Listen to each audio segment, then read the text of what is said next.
What's up, you guys? Welcome back again to your Heroclix headquarters. Today, we're going to continue our full set review of Avengers 60th with the uncommons. So, of course, starting us off here, we have the Hulk at number 17 in the set. And this guy, I love the sculpt on this guy, as silly as it is, with his tiny little head. But his, gigantic arms and everything looks actually really good. I don't know. To me, there's always that kind of weird comic art with the tiny heads and the huge bodies and everything. So I feel like it's just kind of referencing one of those. But regardless, this Hulk is actually really good, in my opinion. So he's got Avengers and Defenders team abilities. He's got the Incredible Hulk trait, which says Hulk can reduce penetrating damage. And when Hulk is dealt damage, roll a d6 and reduce the damage dealt by half the result. So he doesn't have any actual damage reducers, and I think that's important because that means it can never be outwitted, even if he's inside of Scarlet Witch's hex marker, or if he's adjacent to Leech, or Cosmo does this thing. There's all these kind of cool characters that get around that kind of stuff, but this isn't a power. It's not a standard power in any way, so there's really not a way to get around this because it's a trait, and there's not really anything you can do about traits. Really, the best way to definitely deal damage to him is with Precision Strike, so it can't be reduced below 1, or just having a really, really high damage value, because the most he could ever reduce is 3. On average, he'll reduce 2, so it's kind of like a full dial invincible, but sometimes you might hit that 3 and they might not be able to hurt him at all. So it's really cool. I like that a lot. And late dial, he's got a lot of regen and steal energy, so he can heal himself back up pretty easily. And top dial, charge, super strength, close combat expert, so he'll have at least a 12 attack, 5 damage, which is pretty nuts. If you include the fact that he could, pick up a big hunk of terrain with the super strength, and maybe on the right target with Avengers team ability, he could be having a 13 attack for 7 damage. So that is pretty nuts for 75 points. And yeah, a lot of survivability there. I really like this Hulk quite a bit. Already one of my favorite uncommons in the whole set. I really think he has some merit for Pope teams. I think he's going to be great in sealed games, and even in just regular constructed play, I think he is also a very good figure to try out. We got a lot of great Hulks this set. I might have to do a new top 5 Hulks because this guy is definitely one of them. All right, up next we have the Scarlet Witch, and man, WizKids has been doing a great job just giving us banger after banger with these freaking amazing Scarlet Witches, I swear. I had to recently redo my whole top 5 Scarlet Witch, and this one could easily make the list as well, because for only an uncommon, she has this awesome Chaos Magic, which gives her Perplex, and then Probability Control, but only to target opposing characters. So just note that the Probability Control is the only thing that can only target opposing characters. The Perplex she can use on friendlies, because, there is that period there, so it's just Perplex. She has it normally, and then Probability Control, comma, but only to target opposing. I saw some confusion about that, so I just wanted to make sure that was clear to anybody. But yeah, she's got the Avengers and Mystics team abilities, which are 2 great team abilities right now. You got Sidestep, TK, Barrier, and that special damage power for only 35 points. She's a really, really solid, supporting character for the points. Being able to either TK out first turn, perplex up their attack or defense or whatever, and then sidestep around and, barrier or something. So very cool. And if she does take a hit from, some poison or energy explosion or something like that, she can turn offensive with 11 attack, penetrating blast for 3 damage. And so that's great. So yeah, I really like her a lot. That common one from War of the Realms that could carry 4 people and had prob for 30 points. Versus her, I would say that common one's probably a little bit better still, but depending on what you're trying to do with your team, this one could be better for certain situations. So I would just say that the previous common was slightly better still in my opinion, but this one is great. Again, great for pulp teams, great in sealed, and definitely can see some play outside of that in the greater constructed events as well. So I do like her a lot. All right, up next we have Hellcat. She is kind of a surprising one. I didn't expect to get another one of her already. But yeah, so she's got Safeguard, Mystics team ability, which is nice. She does have Avengers and Defenders team ability, which is useful. Charge and Leap Climb on her special movement power with 11 attack blades, 17 combat reflexes, 2 damage exploit for 40 points. She's got a pretty decent 6 clicks of health there with some regen, just keep her alive. And, mid-dial, you got that close combat expert and precision strike, and a little mind control there on the last couple clicks. So yeah, I mean, nothing too crazy on her. A solid 40 points, if you just want to throw her on the team. I feel like she's more for, like, you really wanted to have a Hellcat on the team to flesh out an actual, comic book theme team kind of thing. Because, she's kind of just the classic charge blades exploit kind of character, which is not bad for 40 points, but nothing too crazy either, so she's alright. I'd say if you like Hellcat, player. Otherwise, there's probably better pieces. Up next, my man Luke Cage here is pretty great for an uncommon, I would say. He's coming in at 2 point values, either 70 or 40, and I like both of them enough. I actually think the 40 is probably a little better, but that's usually the case where the lower point value is a little bit better. One thing I think is kind of funny about this, I feel like this is a mess up here with the blue line, because it's usually supposed to go green, red, blue, yellow. It just went straight to blue, so I feel like that was a weird little mistake. It's not really any kind of it's not going to affect anything gameplay-wise, but it's just something I thought I'd point out. But anyway, he's got this awesome movement power here that gives him charge and leap climb, and when he destroys one or more pieces of blocking terrain, if he isn't holding an object, you may immediately generate and hold an object. So that's going to be good to give him +1 damage. One thing I have to look into, because with all the rules changes and everything, I haven't really taken a closer look at this. It does just say immediately generate and hold an object.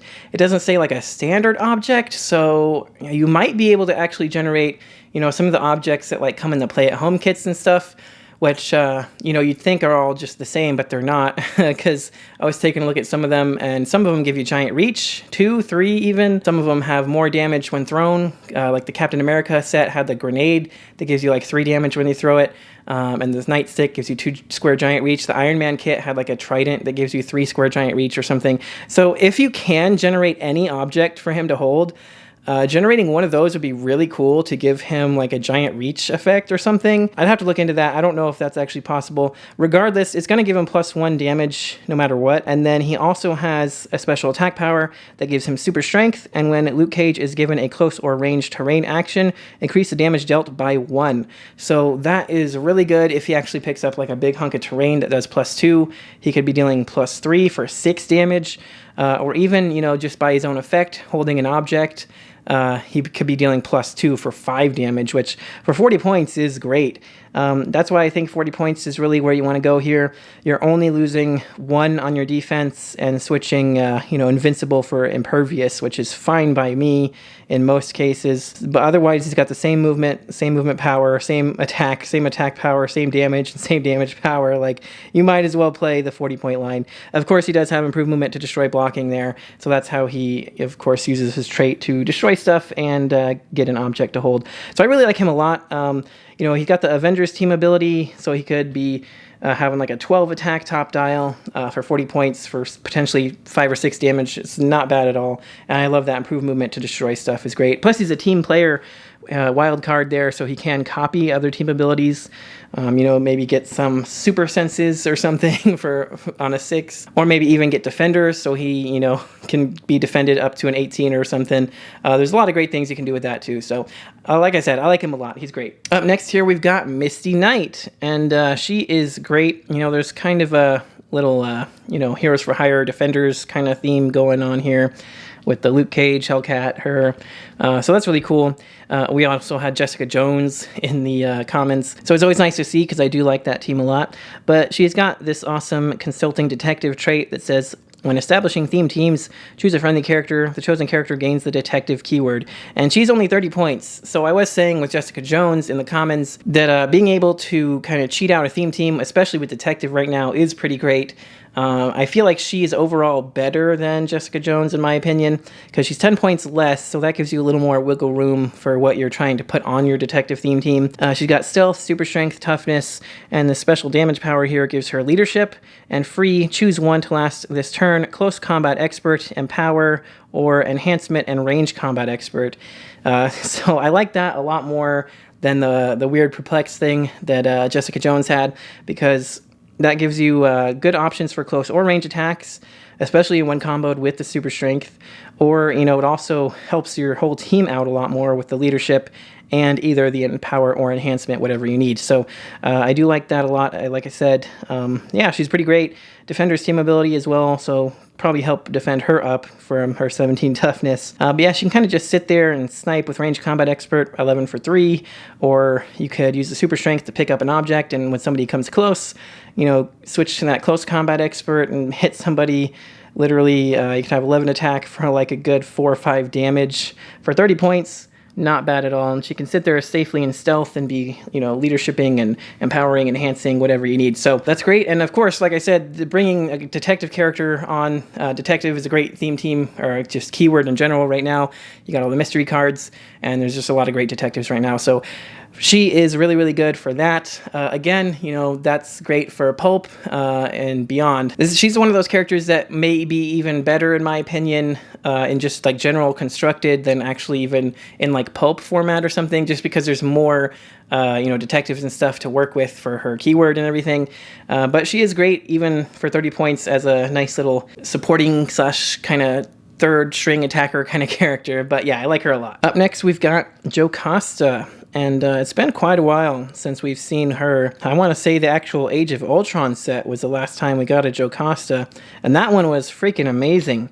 This one, I'm going to say probably not so much. So she does have a wild card, so she can, you know, copy team abilities.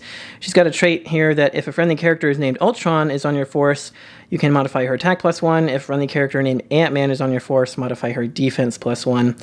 Okay, cool, but she's not really doing much else otherwise. Sidestep, Precision Strike, Impervious, and Outwit. That's all fine. I kind of wish she started with the you know, running shot instead to have a little more reach. I don't know, 75 points is a lot, and I don't really see where it's going with this dial, personally.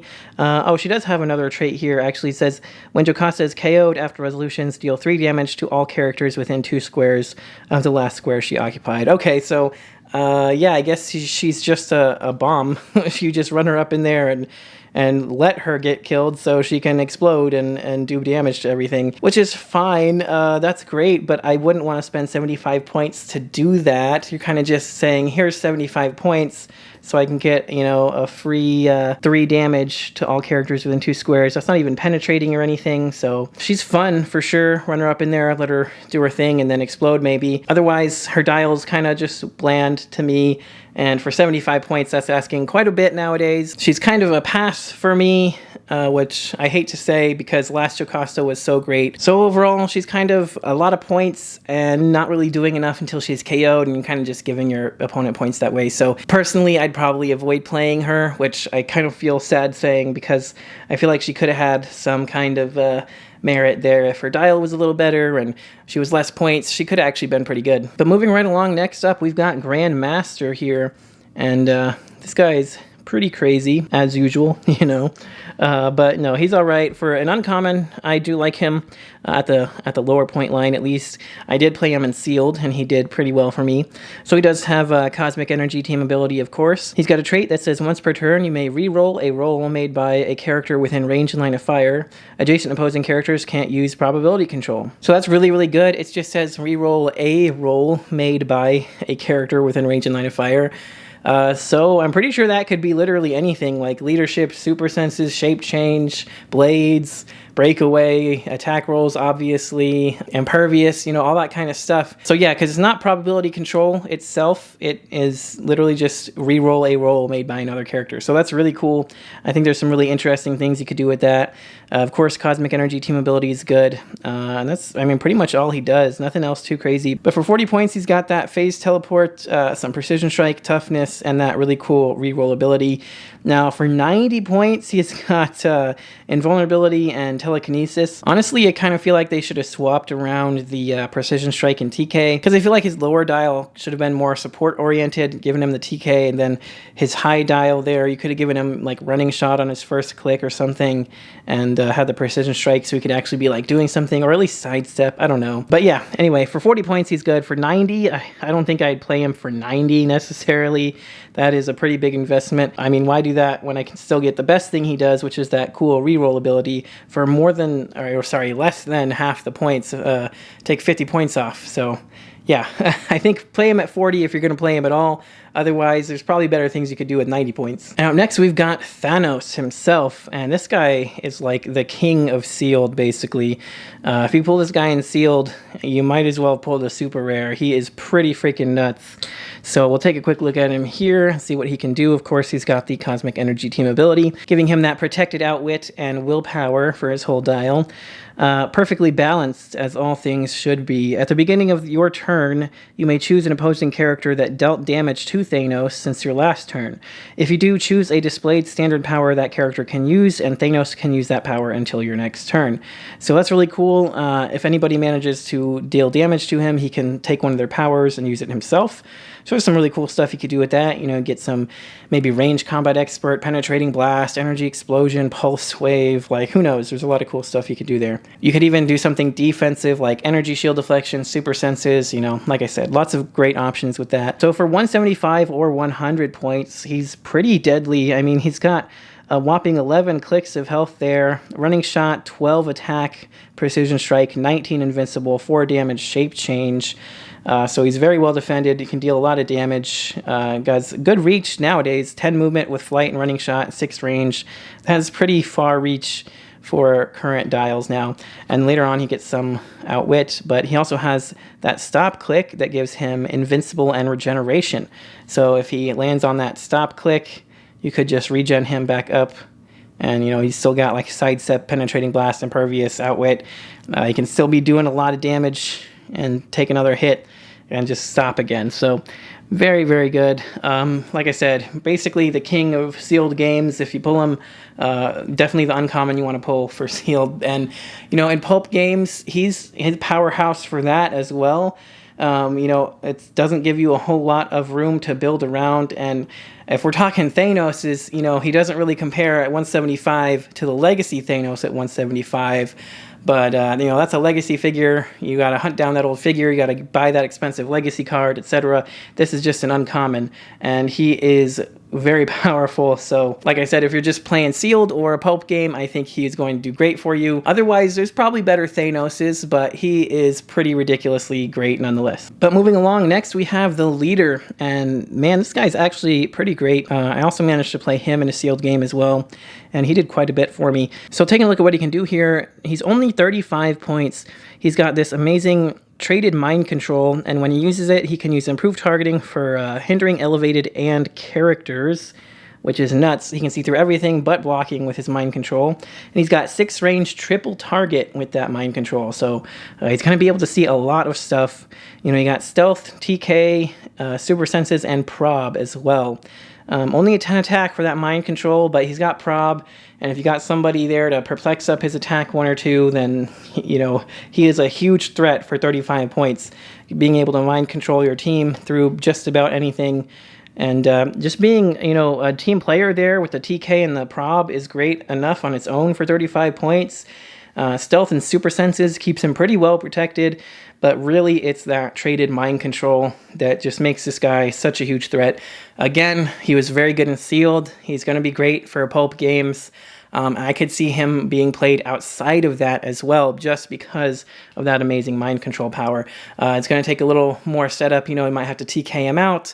Like I said, perplex up his attack a couple times. But on the right map and with the right kind of teamwork and everything, that could be a very deadly mind control power. So, yeah, he's great for 35 points. Definitely try him out. But up next, we've got Red SheHulk. And I will say, I'm quite surprised that we didn't get just a regular SheHulk in this set, because, you know, that would be obviously the perfect time to just reuse the sculpt, paint her red, paint her green. But regardless, this one's great. You know, maybe we'll get this same sculpt on a regular SheHulk and like an OP kit later on down the line. I could definitely see that. But anyway, she's got the awesome gamma-powered trait, which a lot of Hulk characters in this set will have, although most of them are later on in the rares. But it gives her willpower, and her defense powers have protected outwit, which is amazing. She's got the Defender's team ability there as well. 8 movement charge, 10 attack quake, 18 invulnerability, 4 damage with perplex. Super senses, improved movement destroys blocking. Not too bad there. Really, that traded willpower and protected outwit on her defense powers is one of the main reasons you'd want to play her. For 75 points, I feel like I still like the uncommon Hulk a little bit better. but she's not too bad. You know, definitely could be great in sealed. She's kind of just a less good version, though, of the other like rare Hulk and rare Abomination and stuff that we'll take a look at in the next video. So unfortunately, I'd have to say there's kind of better versions of her, but she's not bad, and you know, I would definitely give her a try, especially if you like the character. All right, and up next we've got Korvak. So there you go. He's kind of like got part of his like robot head showing there. But anyway, pretty cool. He's whopping 100 points. He does have the Cosmic Energy team ability there. He has a trait here that says, when Korvak takes damage from a range attack, after resolutions, give him a charged token. When Korvak makes a ranged attack, you may remove any number of his charged tokens to modify his damage by the number of tokens removed. So that's pretty great. You know, later on in the game, you could definitely get him up to like a 5 or 6 damage pretty easily to, you know, finish something off unexpectedly. So that's not too bad. Then you also have special attack power that gives him steel energy, but with any attack. I kind of like that. They usually specify, but with close or ranged attacks. So shortening that down to with any attack is kind of nice now. Then it says when Korvak uses it, he instead heals a number of clicks equal to the number of his charge tokens, maximum 2. So that'd be a reason to, I guess, keep a couple charge tokens on him at all times, just so he gets that 2-click healing every time he attacks with steel energy. You don't want to just dump all your charge tokens into one hit unless it's definitely going to KO the character or something. You're probably going to want to keep at least 2 on him for that healing. But then he also has leadership, outwit, and shape change on his special damage power. So you can take a look there. Got that leadership, outwit, shape change, sidestep, invincible, 7 range is pretty good. And then the whole rest of his dial, he's got that steel energy special ability. Lots of invincible, invuln, toughness, and then regen at the last click. Goes through some outwit, leadership, and shape change on his regular dial there. But he's pretty slow. He only has sidestep to move up with at first, and then just a 5 and a 4 movement. So for 100 points, kind of oof there. I don't know. He's going to be able to be outmaneuvered very easily. It would be my fear for him once he takes a hit. I mean, 7 range is nice, but if I've got a little 50-point or 25-point hypersonic character zipping around a corner, he's not really going to do anything because he's going to have to like move up and I'm going to be around another corner. I don't know. That's the kind of thing I think about when I see those like really low speed values and like no kind of movement attack or anything on such a high point character. Like that's a third of your team that's going to be just sitting there. So I don't really like him much myself. I probably wouldn't use him considering he has a high cost and everything. More of a fun figure for me. He might be okay in sealed though because he is pretty powerful, so he could maybe have some use for sealed, but otherwise kind of a pass. All right, last but not least for the uncommons, we have the Beyonder himself, and yeah, this dude's pretty nuts for an uncommon. Whopping 225 points at his highest dial, or 100 on his lower dial. So he's got traded probability control, which is nice. He's, of course, Cosmic Energies, and he's got just a stop click with regen and super senses, and he's got 3 of those if you play him at 225. He's still got 2 of them if you play him at 100. So yeah, this dude's pretty nuts. Honestly, for 225, I kind of wish he would have started with a 19 defense at least. He does, or maybe even a 12 attack also. I don't know. He's got 6 range double target, 10 movement hypersonic. You know, some flight could have been kind of cool there too. I don't know. Anyway, yeah, you got precision strike, invincible, 5 damage with outwit. So he can definitely get in there and do some big damage. But I feel like his attack and defense are a bit low for those kind of point values. And you know, that extra stop click is nice, and those extra like 4 clicks besides that are nice. But if I was to play him, I think I would honestly prefer maybe just the lower point line at the 100 points. You do still have running shot with a 6 range double target, penetrating blast, 11 for 3. You know, he's losing like 2 damage there, but at least it is also penetrating. 18 impervious, you know, over the invincible, and he's got close combat expert, so you could still be punching 12 for 4, which is not bad at all if they happen to get up close to him. You know, then you get some charge, quake, invuln, perplex, and then ending with sidestep with some steel energy. And then you got that stop click with the super senses and shape change combo. But you got 2 of those in a row, which is really nice. I think that's the main reason I would like him at 100, because you got 2 stop clicks back to back with the super sense shape change combo that you can regen off of or steal energy off of if they're close enough to punch them. For that reason, I feel like the 100 point line is a little better. The 225 line, is a bit much, I feel like. I feel like if, like I said, if his attack was a little higher, his defense was a little higher, I could see playing the 225 line. But mostly I feel like at either point value, he's going to be more of a sealed kind of thing.